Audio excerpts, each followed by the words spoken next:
Uya Kuya rela lakukan ini demi cinta Kuya, bentuk cinta ke anak yang merantau. Kehidupan cinta Kuya pasca kuliah di luar negeri rupanya mencuri perhatian publik lantaran gaya hidupnya yang sederhana meski memiliki keluarga yang tajir. Cinta Kuya sempat mencuri perhatian publik lantaran bekerja part-time sebagai pelayan restoran hingga mengumpulkan botol bekas untuk dijual demi mendapat uang tambahan.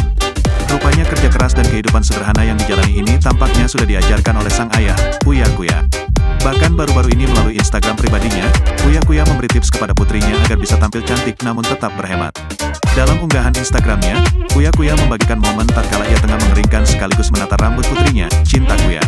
Momen tersebut terjadi tatkala ia tengah mengunjungi putrinya yang merantau di negeri Paman Sam. Uya Kuya tampak terambil menggunakan alat pengering sekaligus stylish rambut. Sementara itu Cinta Kuya asyik merekam momen langka bersama sang ayah. "Kamu nggak perlu ke salon kak, cukup ke Uya Hair and Beauty. Cuma modal 2 ini ya kak, kamu ke salon berapa dolar?" tanya Uya Kuya. "Kalau salon biasanya bisa sampai $100, lebih tahu," jawab Cinta sembari cengengesan. Uya Kuya juga sempat melontarkan guyonan bila kemampuannya menata rambut sang anak muncul lantaran ia memiliki masa lalu tak terduga. "Maklum dulunya GW banci salon," tulisnya dalam unggahan.